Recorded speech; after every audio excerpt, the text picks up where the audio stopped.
Good morning, good afternoon, good evening, whatever it is, wherever you are. It's MechaGM, and I am back with another episode, the second episode, actually, of MechaGM Talks Tabletop. I hope you've all had a wonderful, whatever it has been since the last episode. It's been a couple of weeks at least. It might even been 3. I think it was only 2 weeks. I can double check. But anyways, this week, few administrative things before I get into today's topic. I am working on setting up an anonymous submission form for if you would like to submit questions or topic suggestions or what have you. Just so that people can submit things without, if they don't want to give out their real name or email handle or anything like that. I'm totally fine with that. I'm setting up a form for that. It'll probably be like a Google form, I think, or something like that. I'll look into it. I haven't got that finished yet. So that's step 1. Step admin 2, I'm aiming to record, I want to try to get onto a weekly schedule, but it might end up being bi-weekly at the beginning for a little bit, just so I've got time to get my ducks in a row and get things under my feet, etc., etc., etc. Other than that, I think, there's nothing too fancy or anything weird to go over. Just wanted to cover a couple of things. But tonight's episode, we're going to be talking about game mastering, storytelling, the thing that which is the things that the person running the game that everyone's playing do. We're going to be talking about, sort of the role of the game master or storyteller or whatever you want to call it. Different games have different names for it. I'll probably give out some advice that I've got from my exceedingly far too many years of actually doing this damn stuff. So there'll be some advice from someone who's been playing the game a long time and likes to think he's at least competent at it at this point, just through sheer dint of experience, more than anything else. I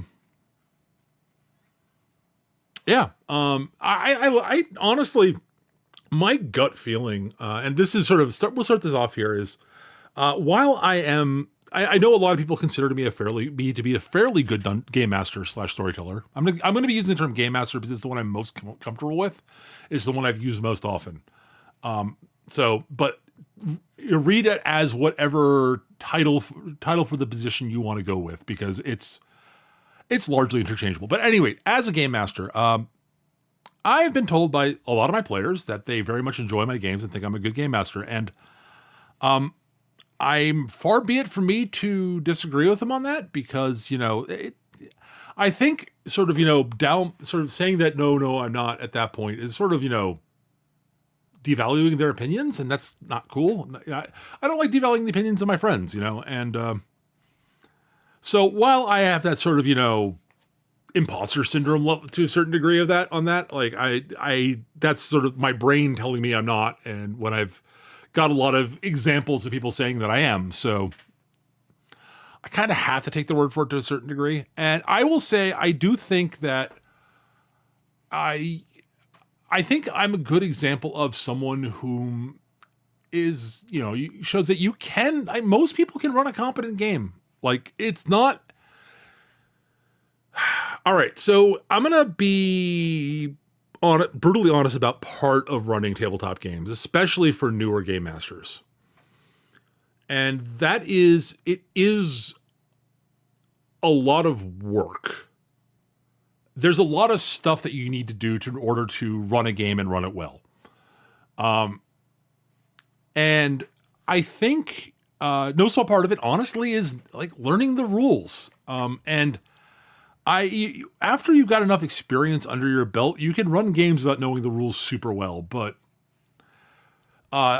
because after a certain point, there's certain commonalities in a lot of RPGs that you can sort of draw on to at least fake your way bits where you're not certain of the rules. And I'll get to why knowing the rules is important in a minute. Part of the reason why. But for a newer game master, they don't have that experience to draw on. So in situations where where you do need to know the rules comes up, having that at your knowing them and actually having that at your sort of mental disposal is a really important thing to do. You don't need to know everything chapter and verse, but you have to have at least a decent enough familiarity with it to be able to feel comfortable running the game and making decisions on the fly. And I'll get to that in a second. The other thing is, so it's very, very helpful to know, while there's a lot of things that you can do to sort of shave down the amount of work you need to do as a game master. You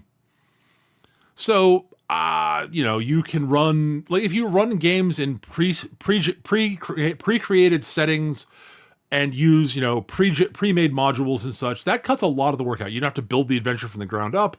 You don't have to build the world from the ground up. You've got stuff written down that you can draw on and read from at your disposal.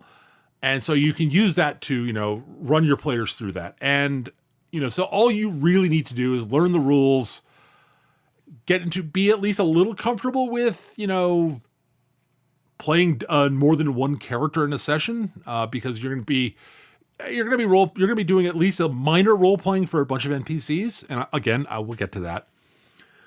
That's not as daunting as it seems like at first. I'll actually be honest about that. But moving on from that, but you also need to know your players' characters at least enough to have some read on how they're going to react to stuff. And sort of know things about their backgrounds and such, and how they operate if case a fight comes down. You know what they can do there, and what skills they can do out of combat, and all that stuff. So knowing your players and their characters is a big help. And if you've got a pre-gen module in a pre-generated setting, there's a lot less work on the game master's plate, but that doesn't mean there's none. And even ignoring that stuff, unless you really want to run this you have no creative input on this. The module is what the module is, and when the players do something the module doesn't let them do, that the module isn't planned for, you basically just try to railroad them back into position where they're just going to keep going down the paths that are laid out in the module. And I'm going to say this, railroading like that is something that a lot of players and a lot of game masters and a lot more experienced players of game masters do find frustrating. But there are times and for groups where that might be a not terrible idea.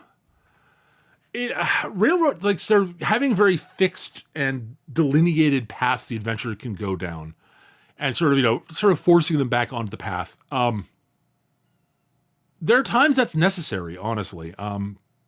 I like having my players a lot of freedom and to do what they like to do, what they want to do. But, I do spend time, if I've got an actual plot planned out of some sort, it's helpful if the players are willing to interact with it. And that, I'm going to say this now, that's a two-way street. The players have to be willing to invest in what the game master is presenting too.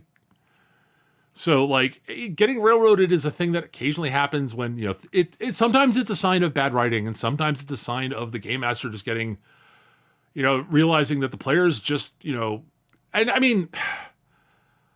players being unwilling to engage with the story. And that can be very frustrating for the game master, especially if all the other indications from the players were that they were willing to engage with the story. I've not really had that problem personally. And there are some tricks for getting players back on track that are a lot more subtle than the traditional sort of railroady things that some game masters end up doing. And I'll touch on some of those later. But back to my point, though. If you're not going to want to do the sort of, just have them follow the module as written block by block, and you're basically treating at that point like a choose your own adventure book, right? There's not as much, it's not, free roam. It's a very linear experience. If you want to be a little bit less linear, you're going to have to do some adaptation in the module. And usually, that may just mean, thinking about what happens when the players do something the module doesn't have an option for. And that might be something you just do on the fly if you're good at improv, or it might be something you sort of plan out a few potential options and then sort of fit the best option available to what the players are trying to do. Because, a written module will not be able to cover every contingency without being a tome the size that you don't want to run. There are modules that are huge, but those are huge multi-adventure, or bordering on full-on campaigns on their own.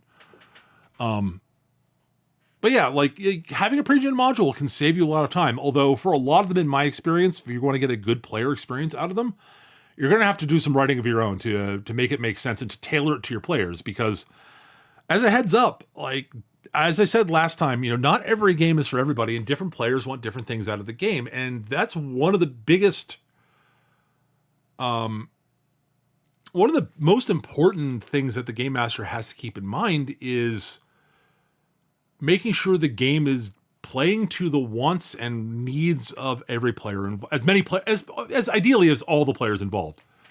Again, reminder: the game master is a player. So the game master has to be having fun too, obviously. So you're not, the modules as written just can't cover for what everybody wants out of it. Like they can't. There's just too many people want different things in different ways. And you can't plan for everything. The module can't plan for everything because they don't know your group. So you're going to have to do some adaptation of the module for your group to make sure it plays into what they enjoy. And again, as I said, that's one of the pieces of work you're going to have to do as a game master is learning what the people who play in your games like and what they enjoy doing. And again, as I said, that involves learning what you enjoy doing as a game master. And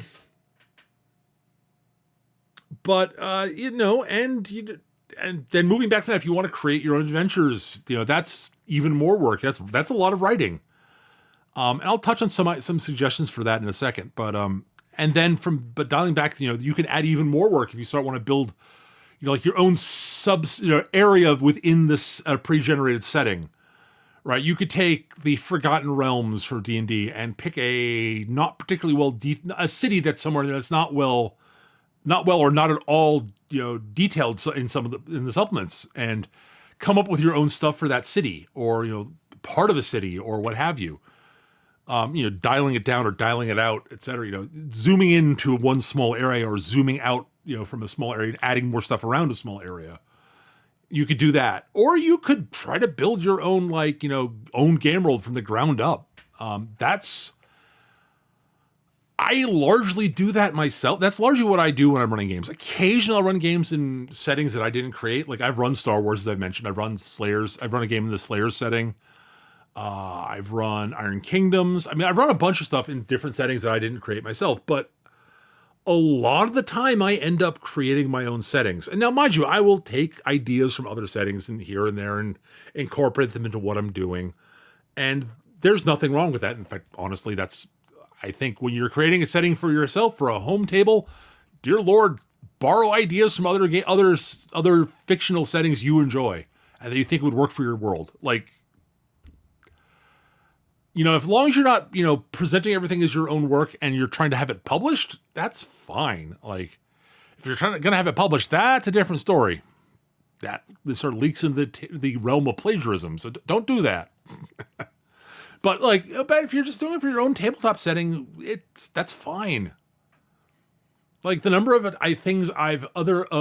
world bits I've come up with, or adventure ideas I've had that have spawned off of a paragraph in a random book I was reading at the time, or a newspaper article I stumbled across. Yes, newspapers used to exist. Read that as an article on the internet that you were reading on something. Like, you can find adventure ideas all over the place in a lot of different ways, and literally, look at the headlines for an idea for a way to find adventure ideas. Go back and go visit the library and look at the headlines from newspapers a long time ago. And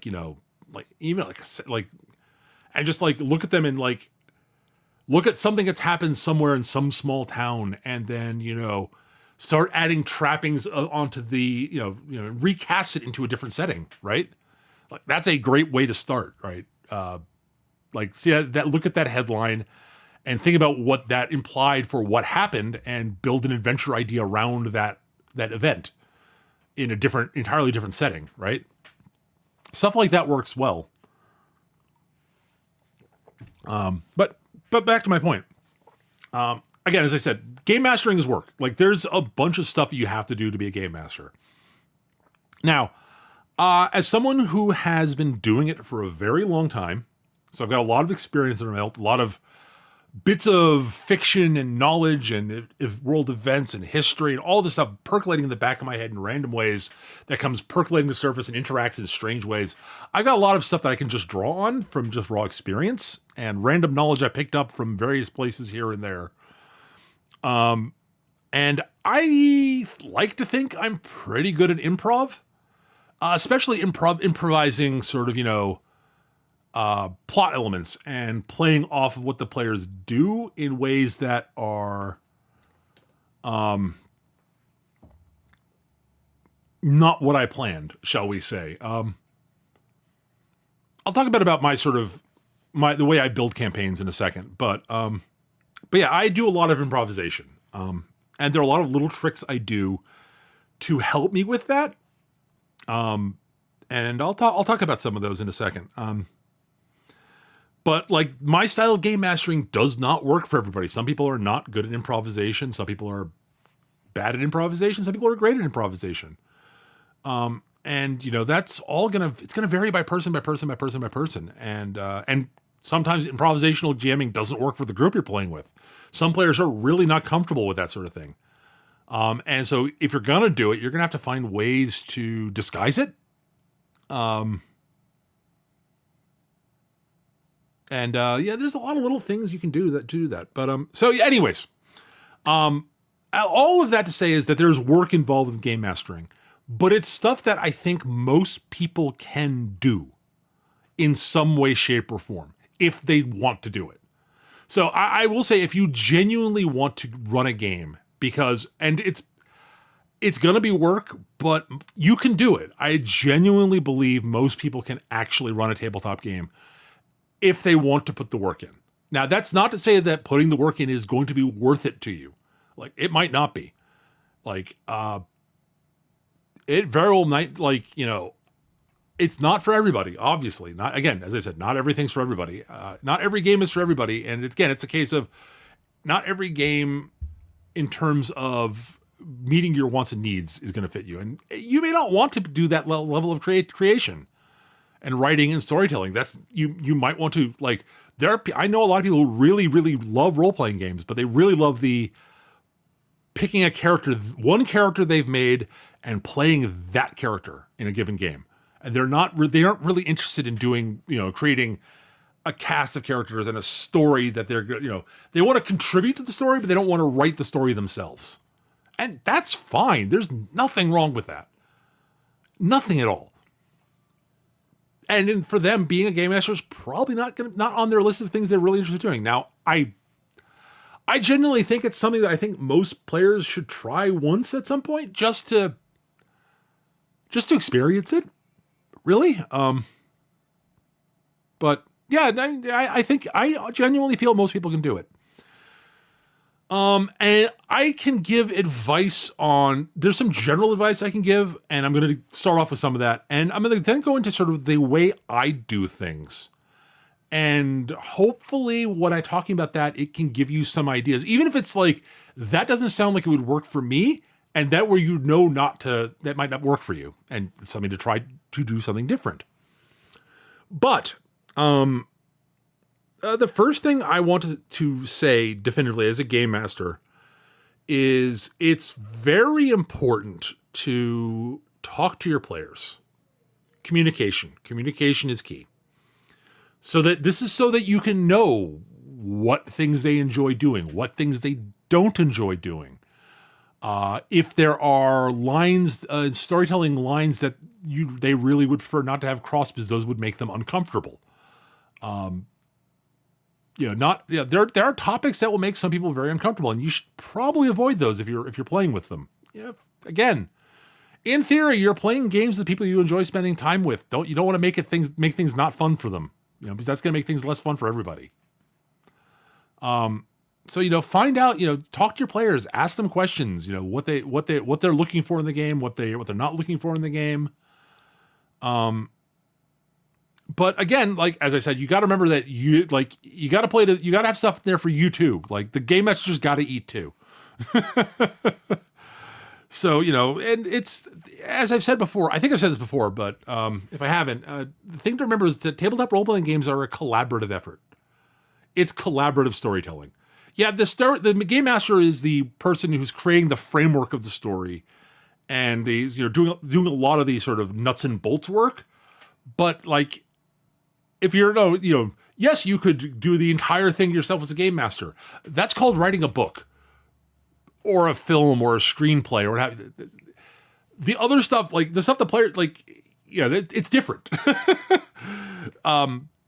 If you want to create a game to have other players interact with, they've got to be able to contribute. Otherwise, again, you're writing a story for them to actually to sort of be listening to, and that's not really what role playing games are about. They're about the collaborative stuff of it to it. That's sort of the point, really. So again, and that's going to require communication and finding out what people enjoy, what they enjoy doing, what they're good at doing, what they don't enjoy doing, what they're not good at doing. Sometimes what they're not good at doing is something they will want to do occasionally, anyways. But and give players room to stretch their wings and experiment with stuff. Sometimes that's always nice.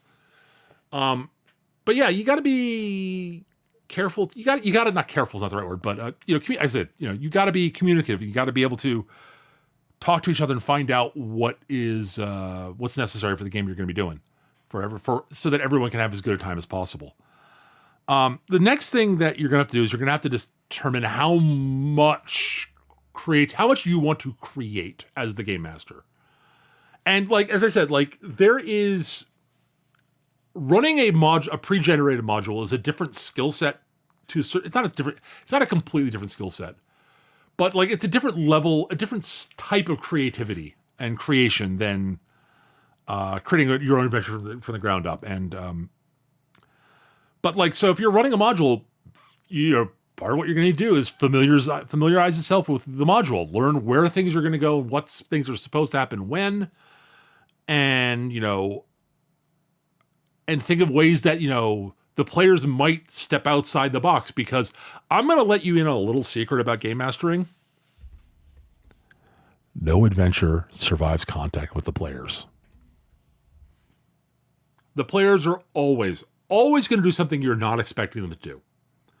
Because they're different people than you are. They will think differently than you do. And that's cool. And that's part of the thing I really enjoy about game mastering is when the players do shit I had no idea they were going to do. I love that shit. Now, there are times that makes things more difficult for me. Absolutely. But it's really cool when they come up with something completely outside the box that I'm like, wow, I didn't think of that. Neat. That's most of the time, obviously. There are times I have had moments where it's been frustrating, but most of the time it's just really, really, really cool.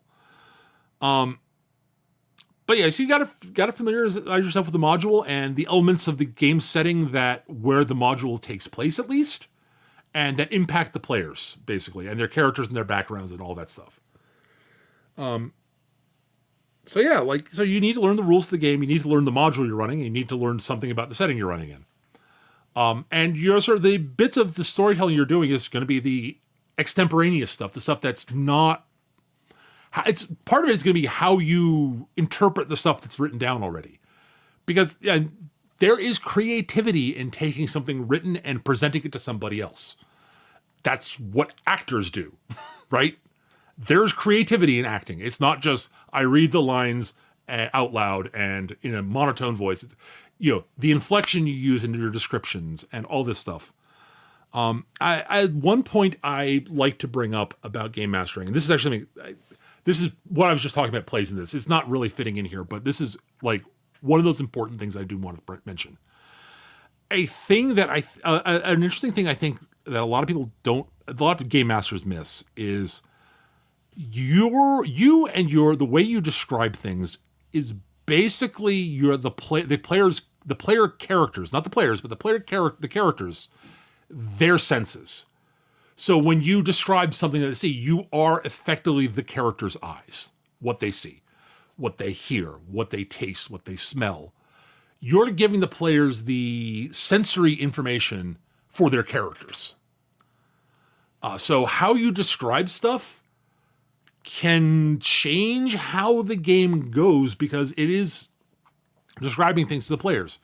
And this does mean that you can, like, so for example, in most games that have a perception stat, depending on how well they roll on a perception roll, like that can influence how you describe a scene, because if they roll sort of okay, you might not give them as many raw details as you would give them if they rolled really well. Or if they fail the perception roll but don't roll too badly, you could give them some of the details they might miss, which allows them to maybe misinterpret something in an interesting and plot driving way. So I think this is all like the little things that you need to do as these are all little things that game masters do need to do and do need to work on. And as a new game master, it's going to take practice, and you're not going to get it. I won't say get it right. You're not going to achieve what you're trying to do at the level you're necessarily trying to achieve at the first time you do it, most of the time. I mean, you might be a savant, you might be really good at doing this shit naturally, and great, cool. But don't beat yourself up if you're not doing it perfectly out of the gate. Like, it takes practice. You got to learn how you got to learn your own voice for doing this. Honestly, is part of it.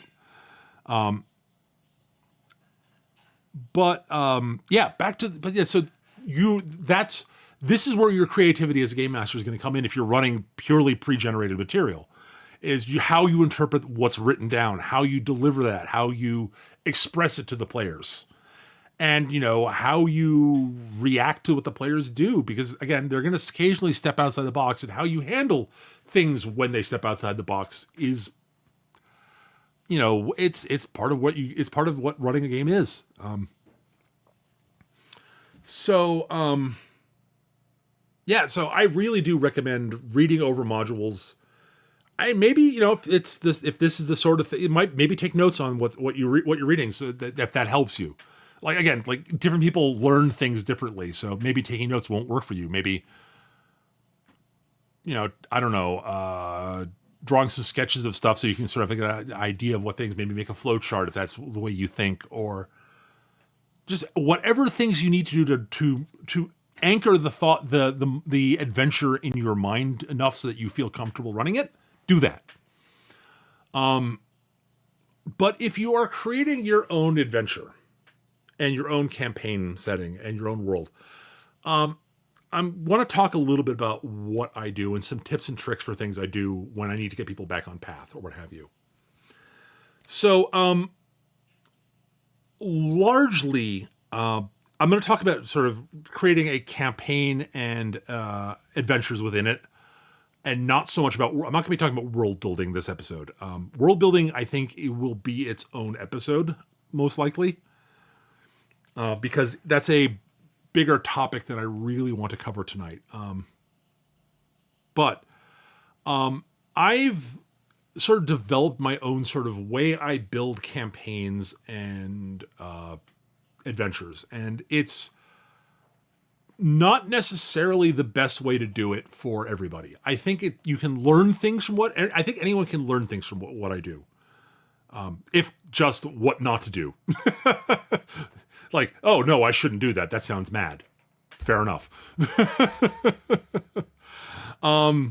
So what I like to do, and I'll talk about some examples from games I've run about like how some of this stuff works, but what I like to do is I like to create, basically, when I'm coming up with a campaign idea, I don't like coming up with a full, like, huge mega campaign, like, from beginning as heroes as sort of not fledgling adventurers, all the way to the bit to the end of the huge epic, multi-decade campaign where they're challenging the gods. No, that's not what I do.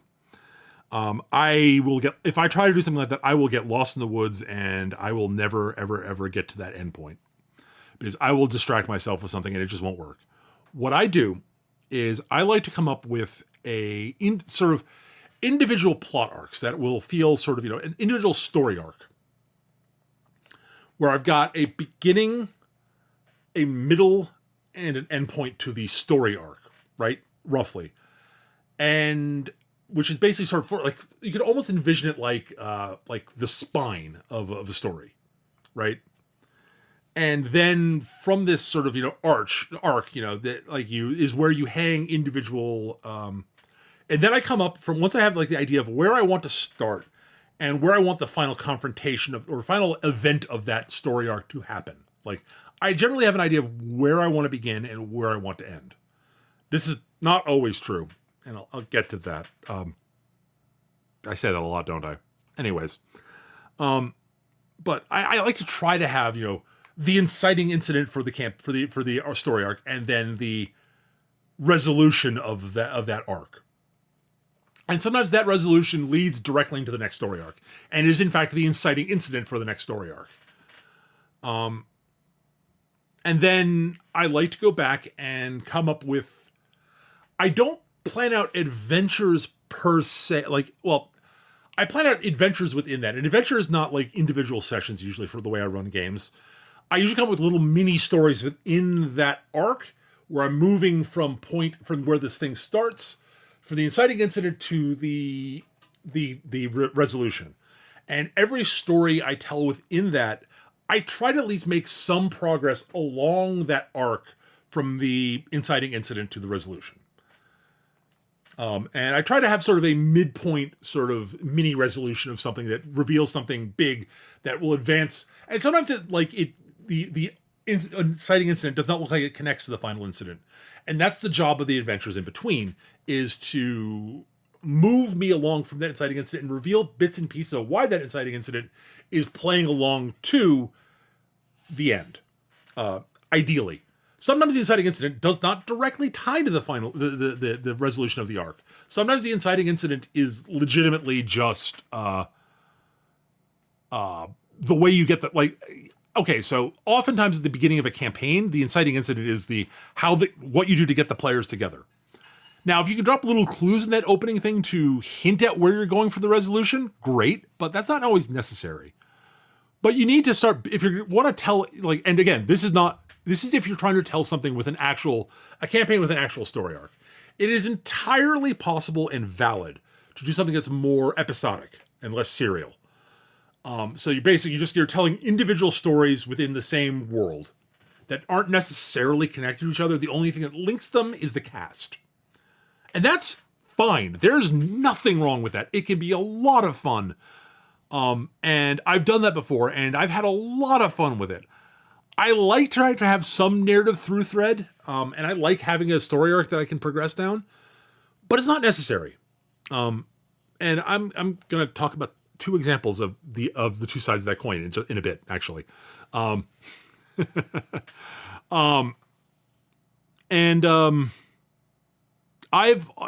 thing that I've done is I've taken Pregen Adventures and then rewritten parts of them so they fit rewritten parts of them and use that as ways to, and come and written them, change things in them enough so they fit into the story arc I'm trying to create if I'm doing a story arc game. I have played in one campaign I played in with a friend of mine. They were running a second edition AD&D campaign where they adapted a bunch of the old basic D&D modules into second edition. Basically, they took the module and then sort of replaced the monsters and some of the stuff with the way they would be expressed in second edition monster manual as opposed to basic D&D versions of the monsters. And we played second edition AD&D characters and such.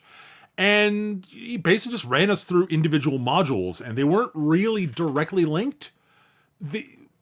And part of what he did for that, and this is going back to sort of that whole thing if you're just running modules, is, he came up with ways to link us from the first module to the next module to the next module, little sort of mini stories that tied the two together.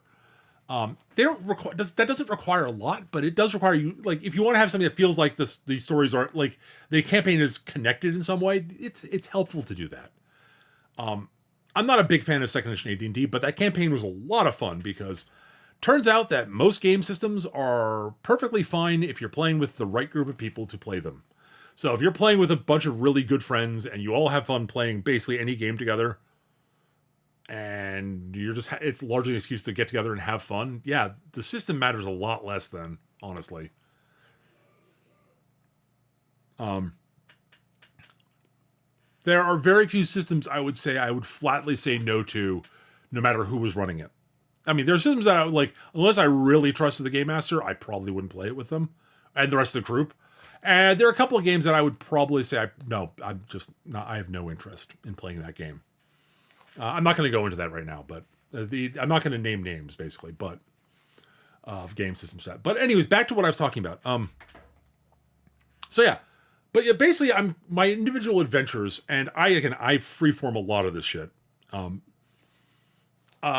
The campaign basically is sort of individual adventures sort of hung off this spine of a campaign arc that are tied together and are used to link sort of beginning, middle, end, inciting incident, midpoint, resolution.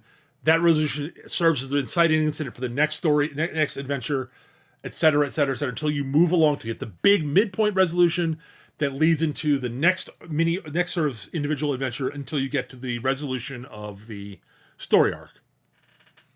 And from there, that point can be the inciting incident for the next story arc. Or it might not be. You might resolve an entire story there, and then you present a new inciting incident afterwards. Could be after some time passes. So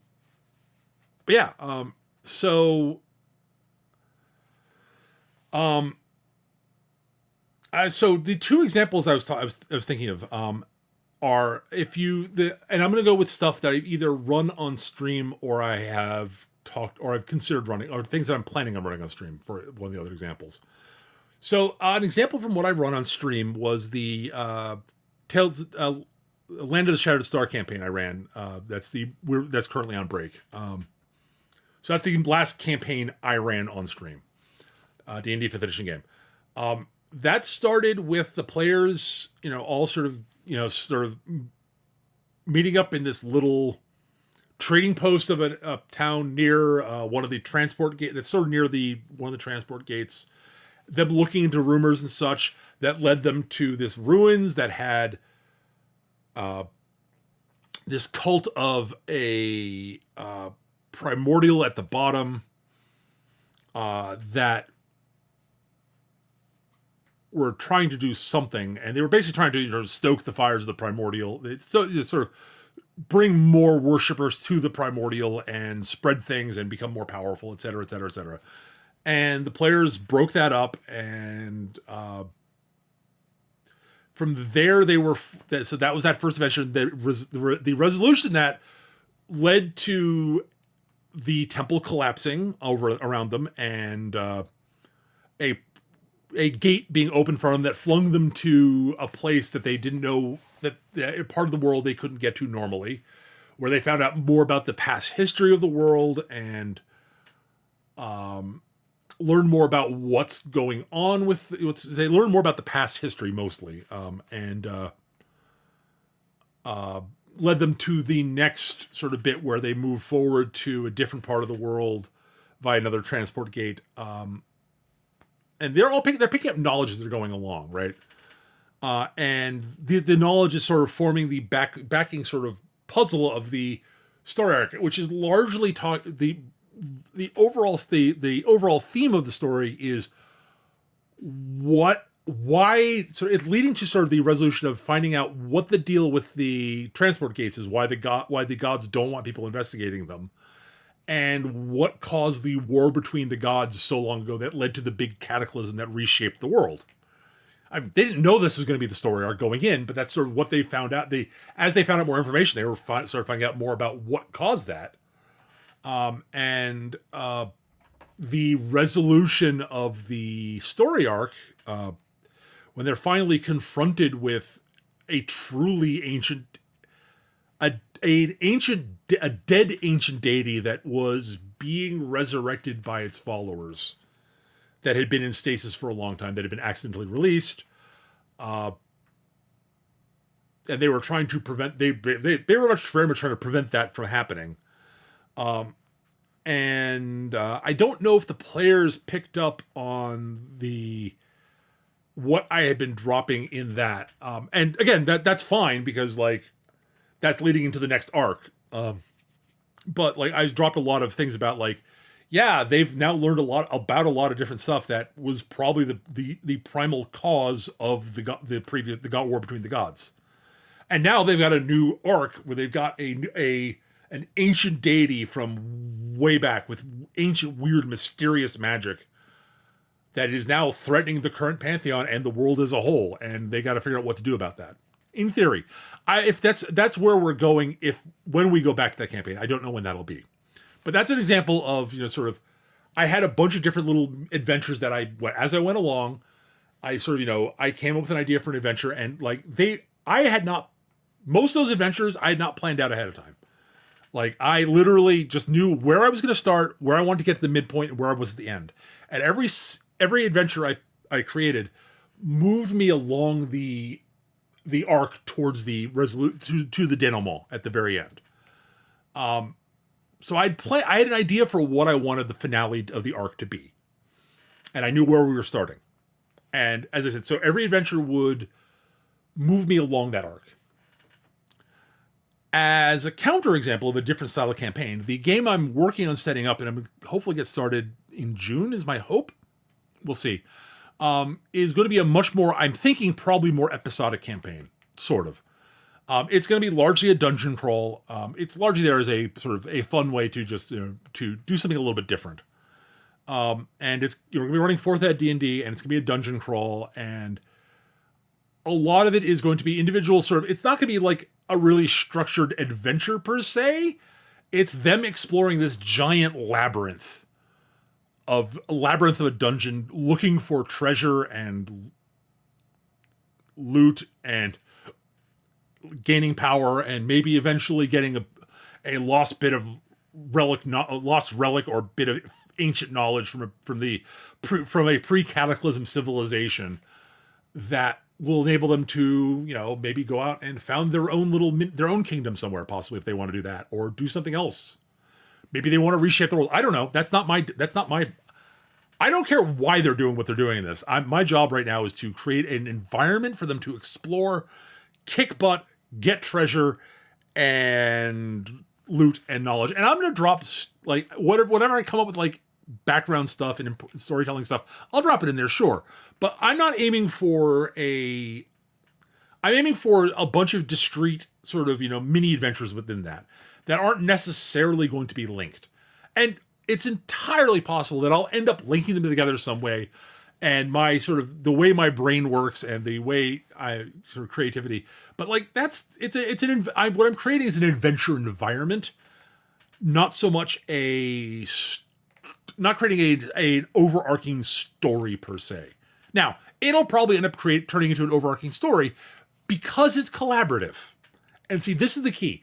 When you're doing and this is what I sort of want to get back to that episodic thing. Because it's episodic, even if it's episodic, because you have the same cast of characters and it's a collaborative effort, and they're going to be determining they're the ones determining what their characters do. There's not just one writer, there's not one storyteller, there's a group of storytellers, and the story's going to move along, and they're going to form links between these adventures probably. And that will probably end up telling its own story that I didn't plan out. And I'm really looking forward to seeing how that happens. So yeah, I will probably eventually. I'm very explicitly not coming up with what the big treasure that might be at the bottom of this, at the heart of this labyrinth will be. I don't know what it is. I don't know. Don't care. Haven't decided yet. That's not what I'm planning to do. I will decide that later once we get more themes and stuff that have come up during play. There's a MacGuffin that they are probably going to go try to find. I don't know what the MacGuffin is, and that's fine. But I'm setting up ahead of time that this is the plan, so the players are here and have bought into that, and that's where I want to get to. So now, if the players decide they want to wander off and not going to the labyrinth, that's a problem. So I'm going to simply ask them not to do that, and that is a very, very, very valid way to handle this. So yeah, if this is getting onto the bit about when players do things you're not expecting as a game master. Again, this is largely communication. Talk to your players, find out what they're thinking, what they're wanting, what they're doing. If they're going off in the quote wrong direction, end quote, maybe that's because they're not enjoying the direction you're going, and you maybe need to rethink things. Maybe it's because they've missed a major, maybe you've dropped a clue for them to what direction they should be going, and they just flat out missed it. And you know what? That's not anyone's fault per se. That's, again, different people interpret things different ways, and it may just be something they missed. They just didn't. Your description of something that a clue that should be that was obvious to you is something that just didn't click with the way they think, and that happens. There's nothing wrong with that. So talking to people about that and finding out what they're thinking and how they're thinking and where they're going, what checking in with your players basically to find out what they're thinking about in the campaign and where they're going is important. So you may need to rewrite things, and if they do something really unexpected mid game and you're like, wow, if you think you can handle it, don't be afraid to say to your players, hey, you're going in a direction I wasn't anticipating. I am totally cool with that, but I need like 5-10 minutes or what have you to sit down and think about how I want to handle that. So if you guys could give me those 10 minutes, like go get a snack or a drink or what have you, or just sit there and role play in character while I'm thinking about this, or just chat, what have you. I need time to like figure out what I want to do with this, and that's fine. And I've done that on multiple occasions. But there are also times when you very much want to get the players to go to somewhere to do something in particular because you've got it planned out, and they're insistent on not doing that. How do you handle that? Well, there are a few things you could do. One of my absolute favorite tricks, and this is entirely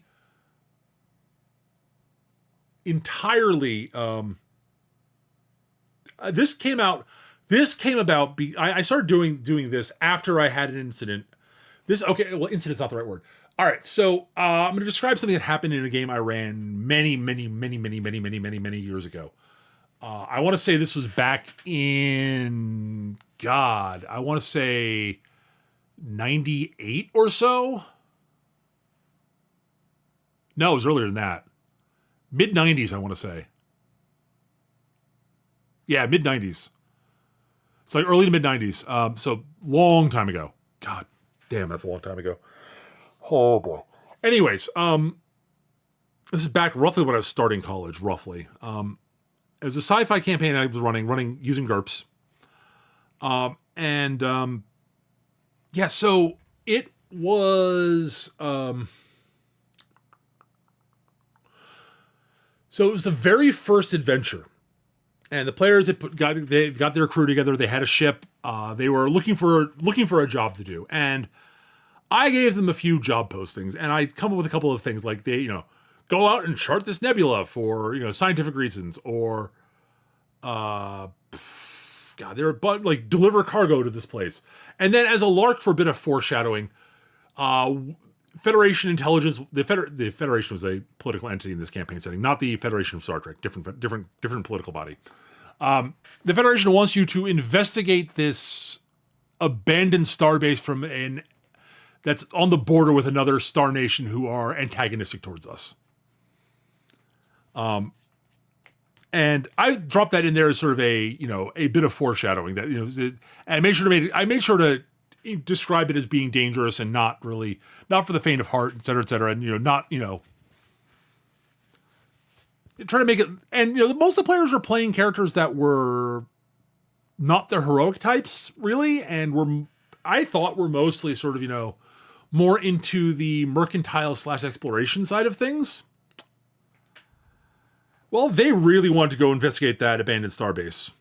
That was so they went to Fed Intelligence, and I was like, see if we can dissuade them, and basically had the recruiter be very skeptical, etc. But they put out an open call, and honestly, if some schmuckos decided to go investigate this thing and got themselves blown up, no skin off their back. I couldn't convince them not to do that, and so I had to, and I had not prepped this at all. And so over the course of the next, that session went long. Fortunately, it was like summer vacation. This is like I said, like the summer before I started college, or the summer of after my first year of college, somewhere in that ballpark. So none of us had anything to do. It was like a Saturday night. We started a game like right after we got pizza for dinner, and we just went till the wee hours of the morning. And I was improvising so much stuff because I had an idea of what this is going on in the Starbase, but I hadn't planned anything out. That wasn't what I was planning. I was planning for them to explore to go charting a nebula, and stumble across some stuff there, and that would be cool, and interesting. It would set up some plot points going forward. Yeah, they were able to. They caught me off guard constantly in that, and every time I came with something that I thought would maybe be too tough for them to handle, they decide, well, we'll retreat and go back, and maybe we'll go do something else. No. They soldiered forward and came with some new plans that I didn't anticipate, and I reacted to, and I was not interested in doing something like and I probably should have early on, looking back at it now, I probably should have said, guys, this is not what I was planning on. I don't have this prep. Could you guys do something else maybe? Or I could have done the trick I'm about to describe. And I wish I thought this is something I thought of many years later, and I wish I thought of it back then. So what I should have done is, so I had a plan for the adventure for when they were in the nebula, they would stumble across, I forget exactly, but they stumble across some sort of thing in the nebula, like a wrecked spaceship or an abandoned planet or a dead planet or something like that. And it'd be sort of a mystery to investigate there. What I should have done is taken what I had prepped for that adventure and transposed it on top of the abandoned starbase. So whatever it was I had planned for them to investigate and such there, just take all those plot elements and like investigation and military and all that stuff, and not worry about the and just transpose it to the starbase, like literally. So there's a fork in the road. They could have gone. They were supposed to go left to the nebula to investigate there, but they went right to the starbase. So what do? Well, so you just take all the plot elements and you rename all the stuff, right? So it makes more sense. So I would have had a prepped adventure that was in scale with what I was planning. It would lead them down the path I was planning on taking the campaign, and just literally just transpose it on top of the starbase and make the starbase that. And I've come up with a number of different ways to explain something similar. So another example that I've thought of was that this is just an example. Like, you've come with an adventure for the players to investigate this wizard's tower, and basically sort of they climb up the tower, and when they get to the top, they encounter sort of various stuff in the tower and such. The wizards like minions, and it's a tower of evil wizards. You've got minions and constructs and other stuff, and like they all the guards at the bottom, etc. Blah blah blah blah blah. So you got that, and the players decide no, they'd really rather go investigate this dungeon over here that's underground where they're like goblins and shit. And what you do in that case, if they're really dead set on they don't care about the wizard's tower, they don't care about investigating what some wizard's up to. They want to go take on a goblin tribe and or what have you, or this dungeon where there's some goblins and other stuff. You just take the stuff you have in the wizard's tower, flip it literally upside down, so the ground floor is now the top floor, effectively, and they're working their way down, and you reflavor some stuff as you need to. Like, the guards become, goblins. You can use even the same monster stats, just say they're goblins now. How the players aren't going to know the difference. Just work their way down, and, it's the exact, so you at the bottom, it's like, it's run by some, like, a hobgoblin wizard, right? Who's like, or not necessarily a wizard, like a hobgoblin shaman, right? And just reflavor stuff. Like, he's the one in charge. And it's got his all the people who follow him. Bang, done. Like, that saves, like, you, like, take 5 minutes to reflavor stuff. Like, that's, like, literally, that is a trick that I have now used on more than a few occasions. And it is one of the simplest tricks I have thought of, and it ties back into what I said earlier about how you, the game master, are the player's eyes and ears. You are their senses. So, as I said, like, if they've gone to the quote wrong area and want to encounter something, you can take the exact same thing you used before and bang, boom, there we go. That soldier is now just a goblin.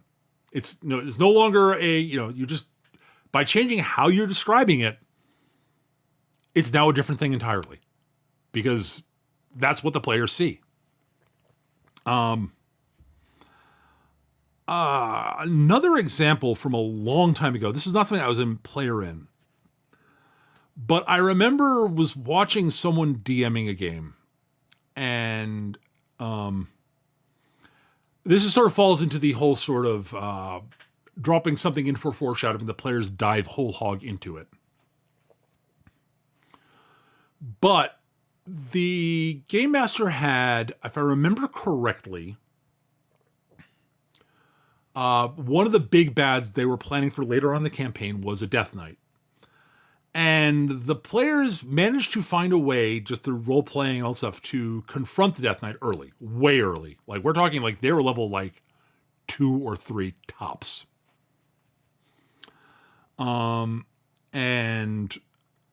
You know, so they went in, they investigated, and they were like, oh, they didn't know it was a Death Knight. Like, they didn't know what they were expecting. But they went in, they saw the Death Knight, and they were like, oh, fuck, we're screwed. And they've now pissed off a Death Knight. And there's really nothing that, like, once the Death Knight is annoyed with you, like, at that level, you can't beat that. There's no fighting your way out of that. So if the Death Knight wants you to do something, you're going to do it or you die. And and the way that the game went from there was fine. There's nothing wrong with the way the Game Master handled it. But it occurred to me that another way to handle it, honestly, is by just, even with the descriptions that he went down with, is just sort of go in and look at the description, you know, so it's a powerful soldier, you know, it's a undead warrior wearing heavy armor with a magical sword and burning eyes, and that doesn't have to be a Death Knight. Like, it fits the bill, but there are other undead, skeletal, intelligent undead out there that are much less broken. And like, yeah, they could still be a big threat that could serve as a minor early game boss that the players could deal with. And they might not have to fight it even. But like, it just means that they're not, like, if they go against it, just dead. They don't have to worry about fighting a monster they don't have to worry about pissing off a monster that is like 15, 20 levels higher than they are. It's like maybe 5 levels higher than they are. So that, like, they could, in theory, over the course of a reasonable amount of time, challenge it if that's the way the campaign ends up going. But you're not changing the description. Like, you're not changing what they're seeing. You're changing the mechanics behind the description. And like, until they actually directly interact with the mechanics, the description is all that's there. And that's it's effectively a Death Knight. And, you know, the guy never says he's a Death Knight. You know, that's what the players read into it. So yeah, again, I'm not criticizing what the Game Master did there. Like, they ended up having a story that went on from there, and the players seemed to have fun with it. And that if the Game Master and the players are having fun with it, who cares? I just thought it was interesting that there's another way to handle it that would have presented a different way forward. That may have worked for the players. It may not have. That would have been what I would have done, but that's just what I would have done. I'm me, and the other Game Master was the other Game Master. I think overall, I very much think my approach probably would have been a better one long term for most groups. But, you know, I'm not gonna say that what they did was wrong, because it's not wrong. It's just not. I don't think it would work for every group, and I can't speak definitively for whether it worked, whether all the players involved liked it and thought it was good. Because I'm not in their heads. I know some of them. I do know some of them, but I never really asked them about that, and it's really not not that important. But I think it's a good illustrative idea, something that's good and illustrative about how you can take things you can take descriptions and use them differently. And I think that's I think that's a very important skill, especially if you're like someone like me who generally improvises what they're doing. Like, again, I create frameworks of adventures. I don't plan them out in detail because A, I'm good at improv. B, I know my players, and I know that they are very, very likely to basically look at the box that I've created for the adventure, and basically out of instinct just start setting the box on fire and running through the wall and going off down a different path. So if I don't create a box, I just give them here's what's going on and see where they're going. I can usually guide them along the way I want them to without too much effort through, incentivizing what they're doing. And also making sure to let them clear, sometimes I'll let them know that I've got something planned, and I'll tell them ahead of time. Like, I've got something planned. I'd appreciate if you play along. It'll go somewhere fun. I hope. So yeah, I think that's another useful skill to have, and it's another tool to have in the kit. And again, it all ties back to communication is important. The last thing I want to talk about briefly is so I do think that we're creeping up the roughly where I want to end the episode, anyways, time wise. But I do want to touch on one last little thing.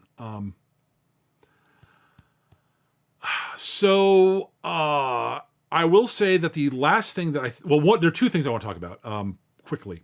One thing is that I know a lot of game masters are worried about is encounter building. And that is not easy. That is something that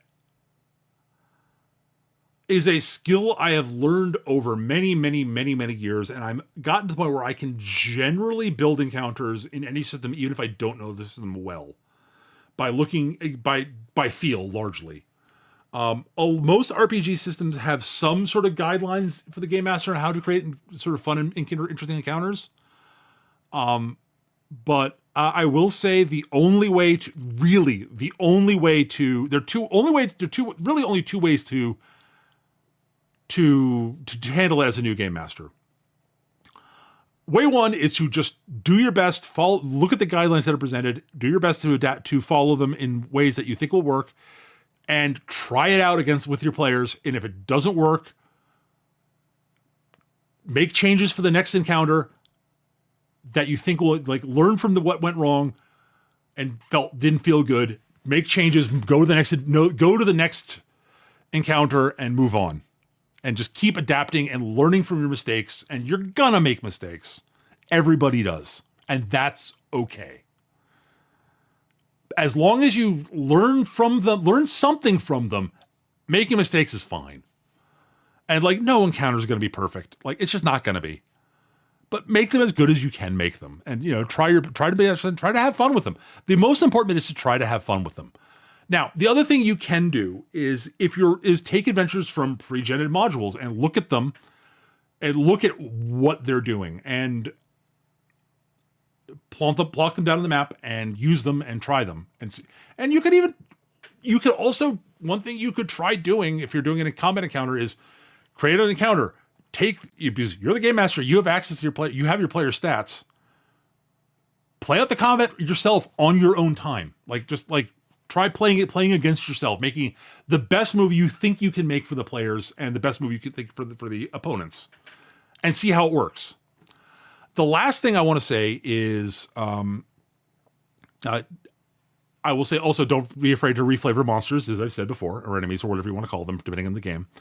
But the other thing that I think is really important is to be descriptive. Describe the scene, let people know what's there, and don't be afraid to let the players, don't fill in all the details of the environment. Let the players add stuff to the environment as they're going along. So if the player asks, is there a nook in the wall that I could hide in, so I can hide in shadows and be able to sneak up on somebody. As long as it makes any goddamn sense, yeah, sure. There's something in the wall. I want to pick up something so I can break it off and use it as an improvised club. Can I do that? Yeah, sure. As long as it makes any sense whatsoever, fine. Yeah. Let them add details to the scene that weren't there when you planned them out ahead of time. That's great. But the other thing is describe what things are doing. Don't just, the monster walks up and attacks you and rolls a whatever. Practice being a little more descriptive and add a little more detail each time you do it, and don't push it too far. Don't try to go too over the top, but experiment. Try to be a bit more descriptive. And one thing you'll find is that combat can be a place where you can continue telling the story. Storytelling during combat is very much a thing that can be done, and is something that is not the easiest thing to learn how to do, but is legitimately a really great way to tell stories. There are a lot of movies where they do that, a lot of books where they do that. Dialogue during a fight can be great. Just your, describing how someone fights can be part of the dialogue, almost. There's a great sort of quote about fight scenes in movies and TV series and animated shows and such. And the quote is that every fight is a conversation. And I won't go into full details on that, but like, because I don't remember all of them. Also, I'm running out of time. And I think in future, I might talk a bit more about that, but that's something to keep in mind. But yeah, the last thing I want to mention is that if you're afraid that you're going to overwhelm the players and you're going to accidentally kill someone off too early, because, yes, death is a part of campaign RPGs, but dying early or dying in a pointless waste of a way kind of sucks. And some people are cool with that. But if players, if you're not feeling that, like, don't kill them. Say they're knocked out. Like, the rules might say they're dead. You can handle it. You're the game master. Hand wave that bullshit. The other big thing is if you want to have a fight where the players can't win, and they're going to lose, and it's important that they lose for narrative reasons, and there are narrative reasons for that. Like, you want to capture them so they can do an escape from the prison scene or what have you, blah, blah, blah. Here's the thing. My recommendation for this is to warn them ahead of time that there might be a fight where they're going to lose if they get into it. I think making sure the players are okay with that is important. Because I think it's at least my experience has been that's been very important and a good thing. So that's something I generally recommend. But yeah, don't be afraid to, if you accidentally kill a player, don't be afraid to hand wave that and say, no, you're knocked out. You're out of the fight, but you're not dead. We can deal with bring you back to life after the fight. And you can set up there are times when giving making sure that there is there are times where player death is important. Now, I want to do an episode on player death.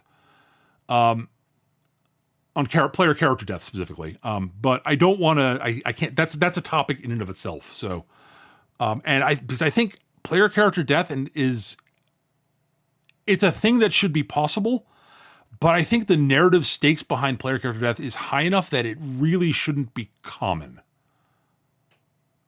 And I want to talk about that in a full episode sometime. But I think that's going to do it for this episode. I think I've gone on for about a bit over an hour now, and I want to try to keep these episodes about an hour long tops.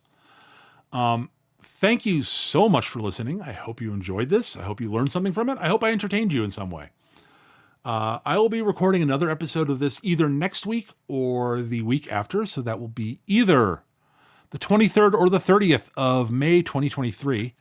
I need to look at things and figure out if I can do it next week or not. I want to try to. I will be setting up a submission form so you can submit questions that you'd like me to answer on the podcast, or you can submit topic suggestions for the show. I will tweet that out when I get the chance, and I'll also post that on my Discord, and I'll probably put a comment on this video with it once I have it set up. Speaking of which, if you are looking to find me on Twitter, so you can contact me there, my Twitter handle is @MechaGM, so find me there. I'm MechaGM in a lot of places, unsurprisingly. This is recorded live on Twitch, twitch.tv/MechaGM. I recorded this on a Tuesday evening starting about 8:30 p.m. Eastern. And I'll be uploading this to YouTube, so check that there. I will probably find a podcast hosting site somewhere, and I'll let you all know where that it will be when I figure it out. But other than that, folks, thank you very much again. I hope this was an interesting topic, and I hope you enjoyed the episode. But that is it for now, folks. Until I see you next, though, folks, be happy, be safe, keep on gaming, and I'll talk to you soon. Bye-bye.